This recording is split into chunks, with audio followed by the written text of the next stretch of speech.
Good morning. It's great to see everyone here today. It's 7:15, so I think we will get started. As you can see, Peter is on the Zoom side today, so he'll be chiming in from there. He had a dad job this morning, so got his son off to school. So we'll see him there. If I can remind everybody on the Zoom side to please mute unless you're talking, that will help us out a lot. Okay. And we're going to start. I think Emery is going to do both our pledge and our invocation today.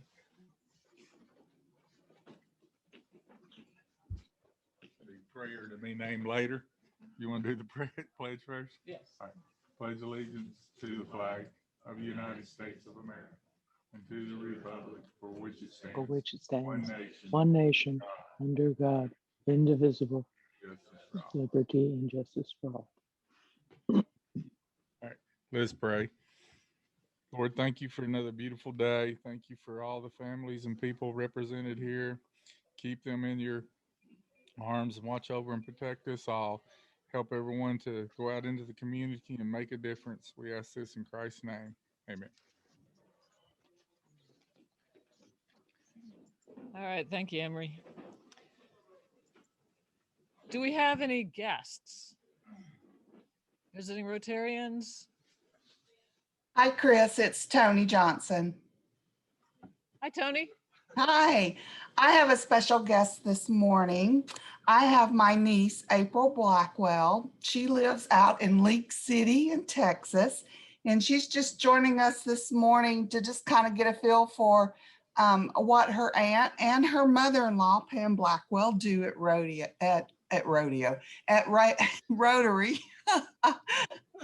And she will also be a speaker next month. So welcome, April. Welcome, April. We look forward to seeing you next time you're here. And perhaps this will mean the Rotary is in your future as well. So welcome. Thank you for letting me jump in. Fantastic. Do we have any other visitors?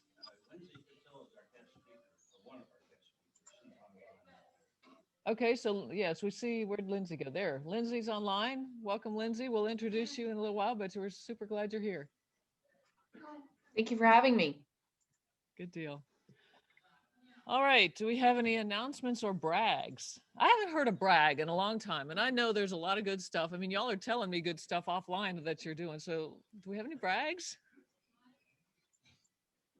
No, it's still boring COVID. Okay, well, maybe it'll pick up soon. I have one item of club business before I turn this back over to Peter.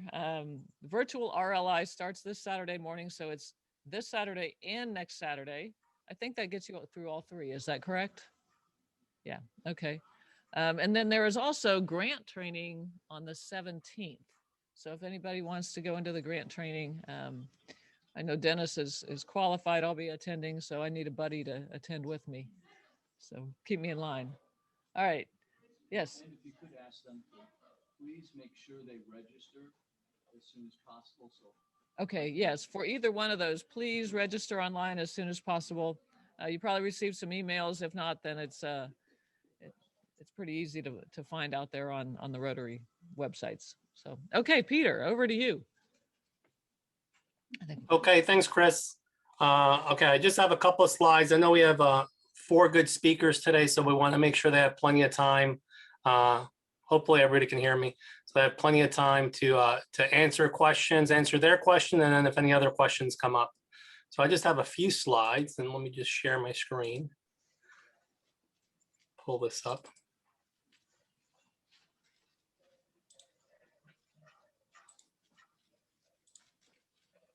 All right, hopefully y'all can see this. So there's our wonderful speakers today. Thank you all for joining us this morning, bright and early. So one quick announcement, I guess it's a brag, happy birthday to us. So I mentioned it kind of last week, some of our charter members that have been with the club for 22 years. So I got an email from our past president, our Rotary International past president, just wishing us a happy birthday on April 5th. So in case a trivia question comes up with how old is the Rotary Club of Madison, it is 22 years old, chartered on April 5th. So just a couple of quick things that were happening back in '99 when we were chartered, some slang. People were using the bomb when things were really cool. I think some people are still using the bomb when things are cool. Booyah for excitement. Bluetooth was first released, the first Bluetooth technology. The first BlackBerry came out back in '99. Lance Armstrong won his first Tour de France, and I think we all know what happened with those subsequent wins and even that one. First class stamp was 33 cents. Bill Clinton was the president. Star Wars Episode 1, The Phantom Menace came out, and The Sixth Sense. I think that's all I can see without getting in the way here. So Friends was on TV, and Simpsons, and Who Wants to Be a Millionaire. So those are some of the things that happened when those Rotary members got together at the bar to charter the club. So happy birthday to us. And speaking of birthdays, we have a couple of Rotarian birthdays and an anniversary. So Morris, what's today's date? The 8th. So Morris, you still have time to get yourself a birthday present, I guess. So on the 12th, Morris will celebrate his birthday. Happy birthday, Morris. Bill Coulson, the day after Morris. Happy birthday, Bill. And of course, Amy Patel, Sandy's better half. Her birthday's coming up. Sandy, you have time to get her some wonderful, fabulous gift for her birthday. So happy birthday, Amy. And then I see Mark is on the Zoom. Mark and Vicky, they're celebrating 24 years. So congratulations, Mark and Vicky, on the 12th, 24 years together. That's nothing to shake a stick at. Congratulations on that one. What our programs look like over the next week or two. Of course, today we have the Small Business Challenge. So we have a couple of small businesses telling us, excuse me, how they were affected by COVID or how they're still being affected by COVID. Board of Directors meeting next week, and Dr. Neil Lamb from Hudson Alpha will be here on the 15th to answer any additional remaining questions we have about COVID. So that's all on the horizon. I'm going to turn this back over to Chris, and maybe she'll get the person that's going to introduce our guest speakers today. Thank you. All right, I'll just be up here for a half second because I think Al is going to introduce our guest speakers. So welcome, Al.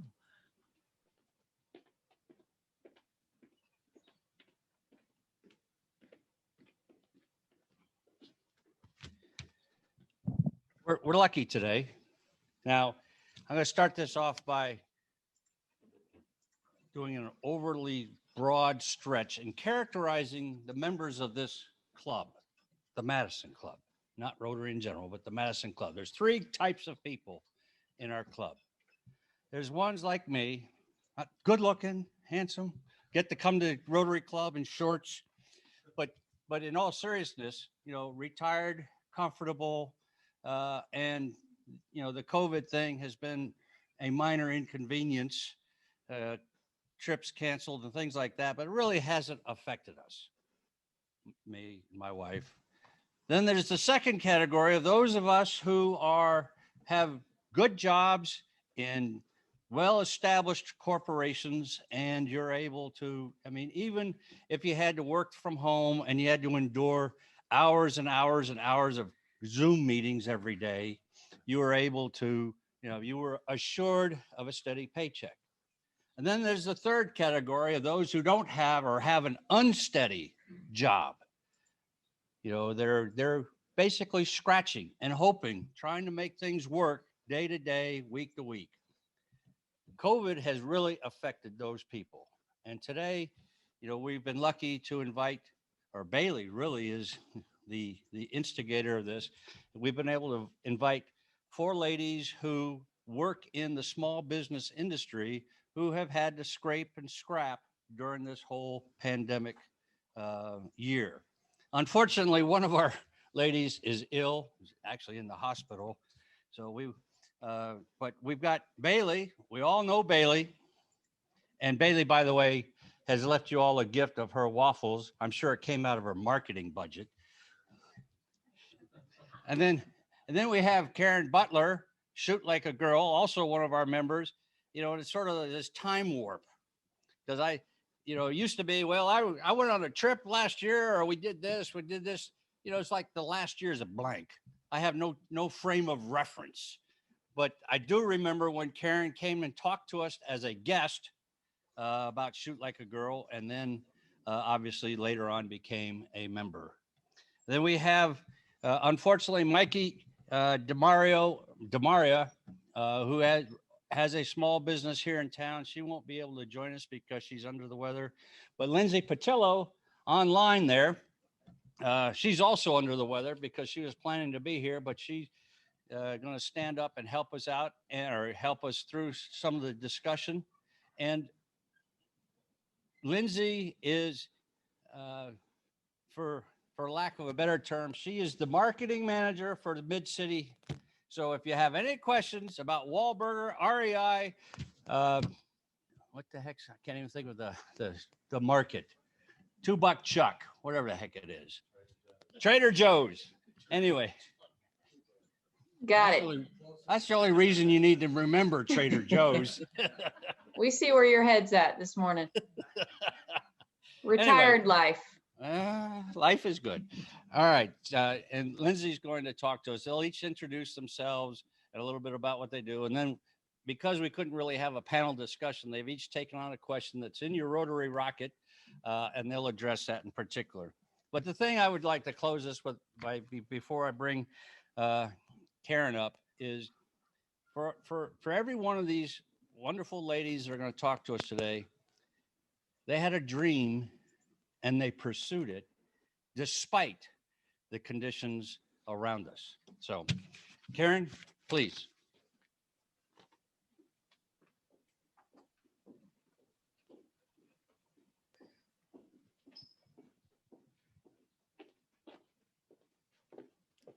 Good morning, Karen Butler with Shoot Like a Girl.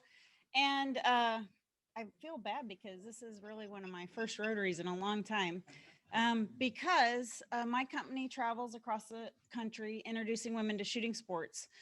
With the rapid rise in firearm sales last year, what we do now is more important than ever because we are sharing that message of firearm safety to these new homeowners. When COVID hit last year, we were supposed to be en route to Destin, Florida for an event.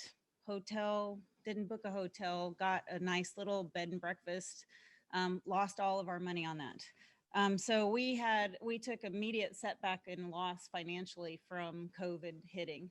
And then my business is basically an event marketer and so I'm supposed to talk about, my question is the challenges that I faced during COVID and how we overcame them. So we're an event marketer. So we make our money by gun manufacturers and product manufacturers giving us advertising dollars that we go out and promote their products and promote firearm safety. So they believe in our mission to empower women with confidence, but they also get an end result of their product in the hands of the people that we see. So what happened then is I'm like, okay, I have all their money already. I can't not just do anything because then I have to give their money back and, a fourth of their money is already spent. And so we had to quickly pivot and we started doing Facebook Lives and started taking that social message online. So we did a quick pivot to do the same thing that we do in the trailer, but with just a different message and words instead of a physical touch. And then when President Trump reopened America, we immediately started traveling again. So since COVID, I have probably been to 25 different locations in maybe 18 states. And we started traveling immediately. The challenge was that every city, every state, every county has different COVID restrictions. And so we had to literally get on the CDC website, get on the state's local government website and figure out what those COVID restrictions were so that we could safely travel to those locations, abide by the CDC guidelines and everything. So that was our challenge that we faced. And we just, in all honesty, so I look at business in one way. You have to choose to succeed. You can't accept failure.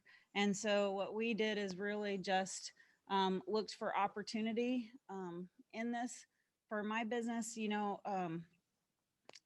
we're in a boom right now in the firearms industry. What COVID did for people that are concerned about their personal security was make them very leery of at the same time you had COVID, you also had defund the police going on. You had protests that were in the street. I just have to tell you, I got to go because I know there's more people. I do want to leave you with one point that I learned along the way. you know, it looks like Americans hate each other when you go out, but in all of our travels, we have seen the most diverse audience we've ever seen, and people don't hate each other. They really do love each other. So don't buy into that it's a we against they. It really isn't in general America, only on the news. Thank you very much. We'll answer questions. Oh, yeah, I'll take questions. Are there questions? Are there questions?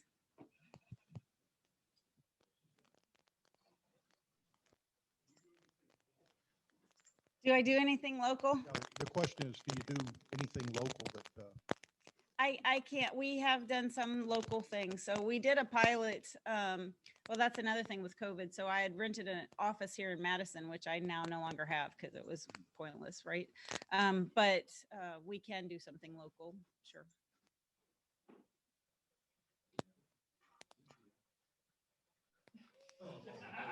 Where's Cynthia? Sorry, sleep at the wheel. Okay.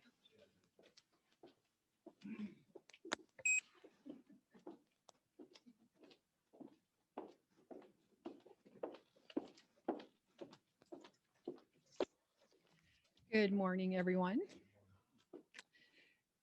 As you know, I used to own a private investigation business, which I opened after I retired from government service. And when COVID hit, that business changed a bit because it was hard to interview people in person due to COVID. So I had to be creative.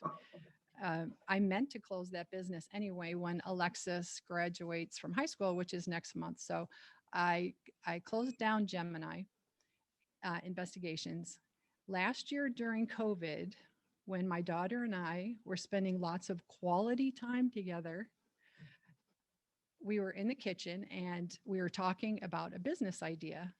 And we remembered that when we were in Europe, we used to enjoy Belgian waffles.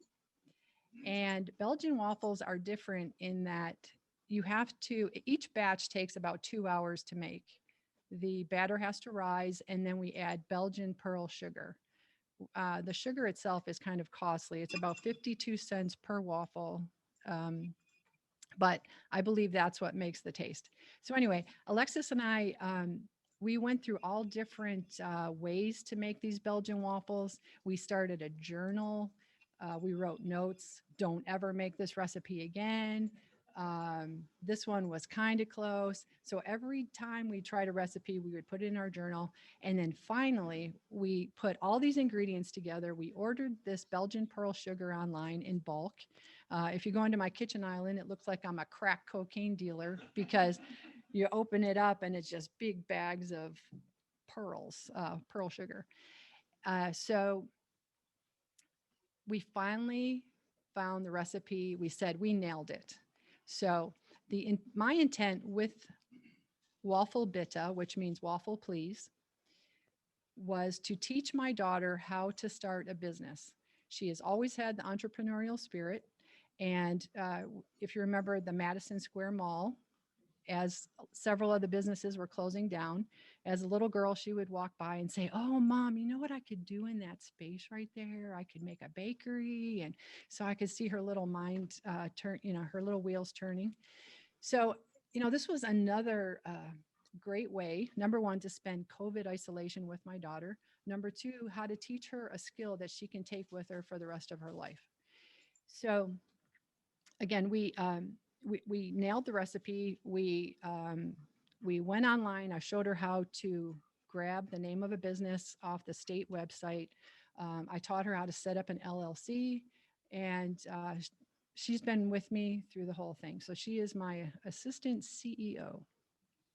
So I would have to say that my greatest accomplishment during COVID isolation was, number one, still keeping a private investigation business going by being creative, by interviewing people at a safe distance and different things. And then opening a business with my daughter and teaching her skills that she is really looking forward to using at some point. We were nominated for Entrepreneur of the Year. We only opened in September, but In January, we are nominated and we're finalists for Entrepreneur of the Year. And this past Monday, we were interviewed by Alabama Entrepreneur. It'll be a podcast that'll air next week. And they talked to us about, mother-daughter setting up a business and all that during COVID. So, and we sell at local markets. And my ultimate goal, because Alexis is joining the Air Force this year, and I don't want to stay up all night making waffles, my goal is to make the batter and sell it to local coffee shops so they can just put it in their waffle maker and off they go. And it'll be an authentic tasting Belgian waffle. Do you like it, Karen? Yeah, good. So, oh, well, I'll have to make you your own batch, Dennis. Yeah. So, any questions on Wafel-Bitte or any other challenges of running a food business during COVID? Do you still go to Green Street? They start next month. Yes, we will. We will be. Mhm.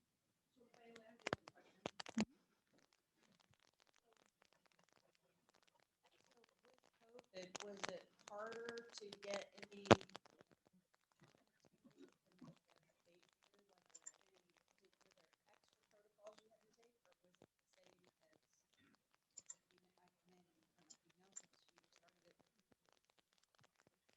I believe it was the same. We had to get certified through the state of Alabama, and it was all the same. Of course, when we're at the market, we take different precautions, right? We make sure we have hand sanitizer available, and we distance ourselves. We make sure people don't pick up the product, because I don't want to eat a waffle that someone's been checking out, right? Yeah. So I think it's pretty much the same. You want to be safe because people are eating the food. So.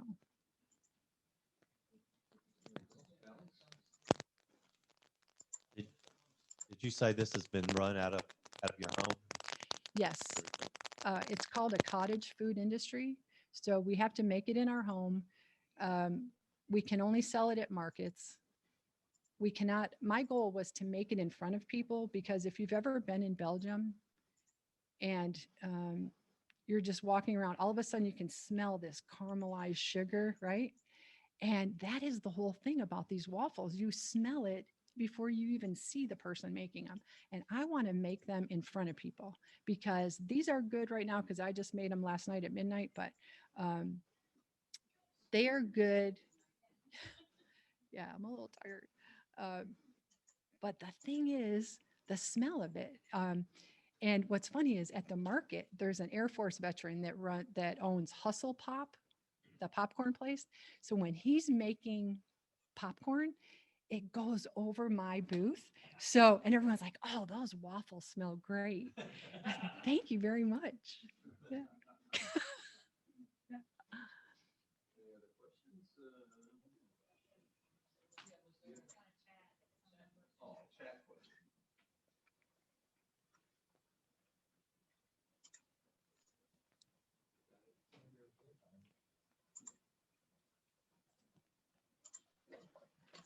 What's the biggest challenge in COVID? How have you overcome it?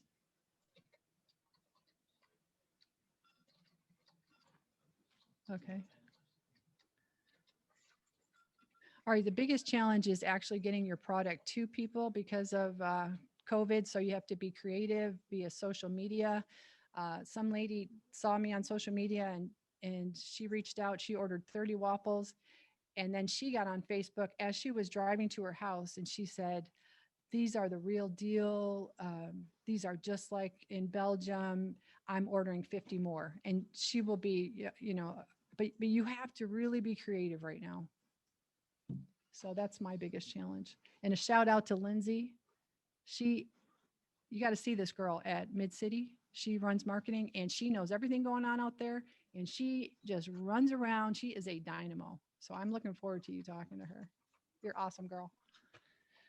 Lately, we've heard about supply chain issues all during COVID, and you mentioned about getting your product somewhere else. But what about raw materials? Have you had Sometimes yeast is tricky to get in bulk. Yeast and the Belgian pearl sugar takes a while because it's so heavy. I order it in 10-pound bags. Anyone else?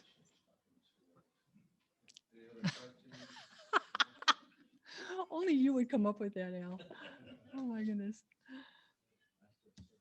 Any other questions before I take over for Micah? Anyone? Okay. So Micah DeMaria, she owns, I don't even know how to say this, Kate. Micah, I wish you were here. I'm sorry, I'm not going to brutalize your company name, but she is an HR dynamo herself. She was going to be here, but she is in the hospital under observation. So thank you all for praying for those of us that are sick. She is from Germany. She loves our Volksmarch that we have. I'm in the Women's Economic Development Council with Micah and with Lindsey, and hope to get Karen on there. Micah's question was, were there any assistance programs available to small business during COVID? And yes, there were plenty. But I was very blessed in that I'm retired. I have a good pension. I thought ahead many years ago. So I do not rely on this business. Again, the waffle business, I set it up to teach my daughter how to start a business. So when they offered different programs, I chose not to take them because there are a lot of people suffering out there. The one that I did take was, I think I got $800 for paycheck protection. But other than that, I've not asked for any assistance. But again, I'm probably one of the very few people that are retired and I didn't have to ask. Karen, can you expand on that at all?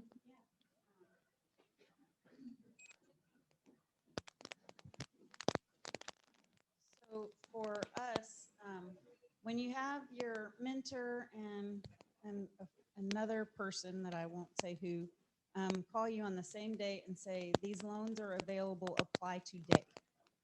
And so when on the third call that I got of the loans are available, apply today, I stopped everything I was doing and applied for all of these federal loans.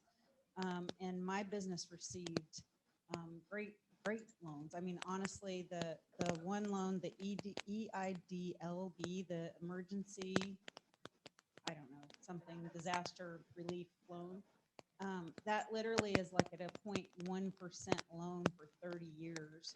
And it was as simple as filling out a form online and the money goes straight to your bank.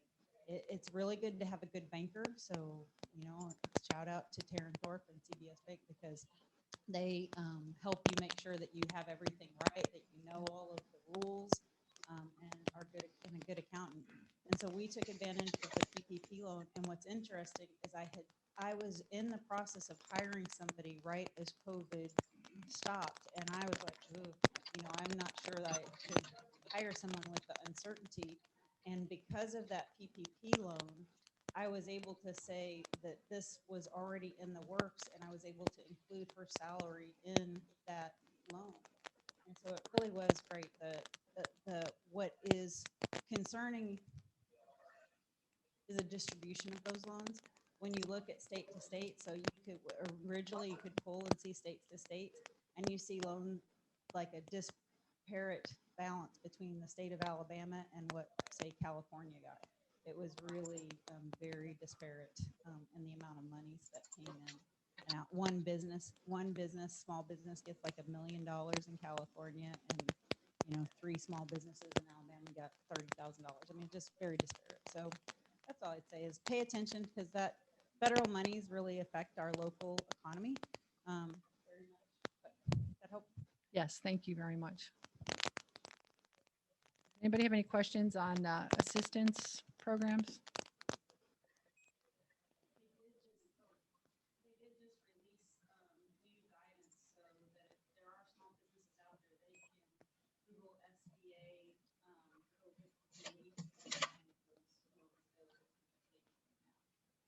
So if you can't hear Karen back there, she said that there are new loans available, and you Google SBA COVID and you'll be able to find assistance. Right. Okay, so now I would like to introduce my dear friend Lindsey, the dynamo at Market City. Lindsey, Hi, good morning. good morning. Can y'all hear me okay in the room, Bailey? Yes, we can. Awesome. I can see my reflection on the whiteboard, and nice to be here this morning. Thank you for inviting me, Bailey. My name is Lindsey Pattillo Keene. I'm in charge of marketing and property activation for Mid-City District. If you're not familiar with Mid-City, we are where the Madison Square Mall used to be, the big mall for the local kids. I'm born and raised in Huntsville, lived in Houston for 10 years and moved back to Home Sweet Home to be in charge and to help with a lot of redevelopment here in Huntsville and in Madison, and really the region. If you guys remember the mall, there were 14 counties that came to the mall to shop and have fun and enjoy. So it's been awesome. Thank you. I can see everybody. It's been awesome to come back to really be a part of the revitalization of our area. So my question that was posed to me today was, what would I do different after knowing what 2021, after reflecting? And it really caused me to reflect. Since I'm the marketing kid and the social media kid at Mid-City and RCP companies, I take ungodly amounts of photos. I have 25,000 photos on my phone. So I said, well, if I'm going to reflect and see on what I would do differently, I'm going to review what happened last year. Holy moly. There's a lot of emotions that came up when I looked at last year and all the photos from last year. Learned a lot. We just to kind of give you an idea of what happened at Mid-City last year during COVID, we ended up hosting about 100 events still, despite the pandemic. We hosted Southern Fried Film Festival. We had 20 drive-in movies that were free to the community. We're lucky that the camp, one of our biggest flagship properties that really represents Mid-City, it is all outdoors, so that was a great perk of 2020 and the COVID situation. Of course, REI and Topgolf, they pivoted as needed, but a lot of those, it was a small setback, and they picked back up. We resumed our farmers market, so Bailey and businesses like Bailey could come and still have a place where people can purchase from them. I realize the integral role that we play in small businesses as the market manager, the market at Mid-City every Sunday. I couldn't believe, well, obviously I knew how important farmers markets were, but especially last year when grocery stores became almost dangerous to some, that were compromised. We had the Miracle at Mid-City, which was a great pop-up event for the Christmas holiday. We had bilingual story hour, so really incorporating different cultures and reading in different languages to children. That was an absolute blast. We fed thousands of people through Feed HSV. We had a lot of extra food that we didn't have anywhere to go, so we fed a lot of folks. We loaded up, we're big on music at Mid-City. We loaded up a trailer and drove through downtown Huntsville and through Huntsville neighborhoods, just playing music. People are like, where is that noise coming from? So that was an absolute blast. And we did a couple of those. And then we launched an amphitheater. So goodness, it wasn't as bad as we thought it would be. It just was different. And I think when you have simple things like going to a restaurant, going to a grocery store taken away from you, you are more appreciative than ever. And for someone who's spent their entire career gathering people, I've spent a lot of my time in the wedding business. And then obviously now in community development and community gathering and activations. I was pretty bummed. I cried a little, I'll say, in March 2020 when I realized that my industry might never exist again.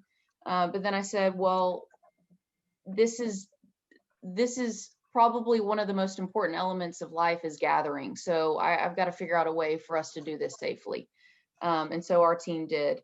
So one of the biggest lessons too, I'll say on the last note, we host every year. So we host, Bailey's been mentioning our farmers market. We host the market at Mid-City every single Sunday, 1 to 5 p.m. And to celebrate the end of that market every year, we host a holiday market where we had 75 vendors this past November. And I knew it was going to do well. And Bailey will remember it was unbelievably successful, almost dangerously successful. And it was stressful, to be honest. All my entire career has been the more people, the better. And I realized that during COVID, if it's too good, it's really bad. So that was a really tough realization from being in the event business, but it all ended up working out fine. Everyone was safe. 95% of the folks were masked. We obviously there's people that choose not to. And after a survey of those 75 vendors, about 30 of them reported their sales. And on that day, there were $38,000 worth of sales done just in a 4-hour market on a Sunday in November. So supporting businesses like Bailey's, like our farmers, like our growers, our bakers. And so that ended up being just a really bright spot and such a tough year. So I think the biggest lesson is we could push the reset button, maybe remove all the noise from the things that we were probably doing day to day that maybe were a little bit of a waste of time that we could rethink anyway. So I'm appreciative of 2020 and that we were able to rethink and refocus and maybe remove any of the unnecessaries. So that's what I learned in old 2020. Cynthia, you have a question? Not today.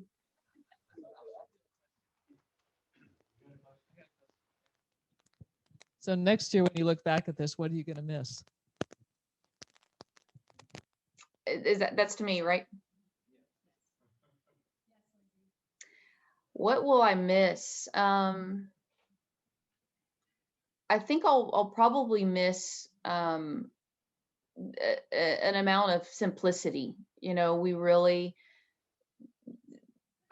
that's probably the best way to put it. Simplicity. I think we boiled down a lot of our programs, the extraneous things, maybe events that weren't as impactful.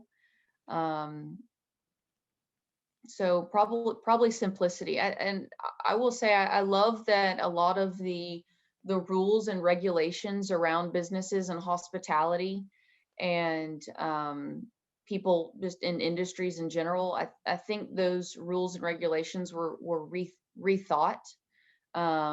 We might have been just kind of grandfathered into a lot of antiquated rules and regulations that maybe were not worth following anymore.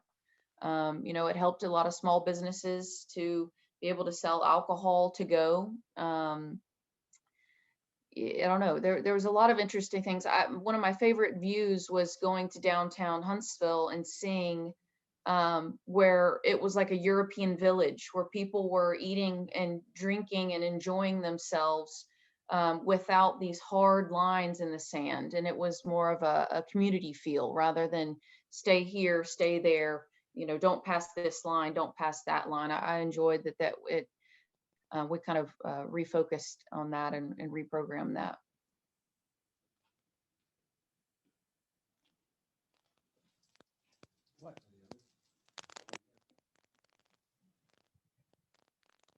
Thank you for being here, especially since you were sick last week. Could you tell us about the amphitheater that's going up? Yeah. I really encourage everyone in the room and everyone on the call to drive by Mid-City, park, walk around, take a look at the camp, obviously. We just opened Komodo Ramen and some great places to eat, and walk over and take a look at that amphitheater site and where it's going. It is, if you have your bearings, it is south of where the movie theater is. Watch it, it's already going vertical. I was there yesterday with a UAH photography class because they're documenting that and the progress. The city of Huntsville is building an 8,500 person amphitheater. It's going to be between 8,000 and 8,500. It is inspired by Red Rocks and the most stunning theaters in Verona, Italy.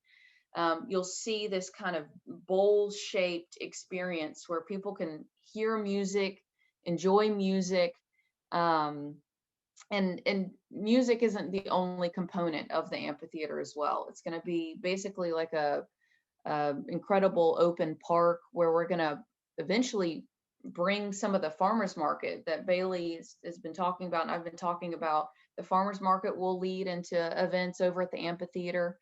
So it's really an initiative by Madison County, Madison, Huntsville, the region to really support the quality of life. I know many of you guys on the call know that there's a lot of people headed our way in the next few years from all over for industry, at Cummings Research Park, for FBI. So that quality of life component is where Mid-City and the camp and the amphitheater all come into play, offering those amenities that people really, they're not on the quest to leave every weekend to Nashville and Atlanta. They're going to stay in our house, in our city, in our county to enjoy. So please drive by, and if you go to huntsvilleamphitheater.com, there's an incredible video about the story, about where the whole iteration of it, the birth of the amphitheater. All right, thank you very much. I wanted to say our thanks to these three wonderful women and leaders. Really interesting stuff. I really feel for you for your oh no, what the heck am I going to do moment. And then I really admire you for coming out swinging and being so successful. So Thank you for having me. really appreciate you being here. And to our fourth, I hope she gets well soon. All right. So let's stand for the four-way test. Of the things we think, say, or do, first is the truth. Second, is it fair to all concerned. Third, will build goodwill and better friendships. And fourth, will be beneficial to all concerned. All right, y'all have a great week.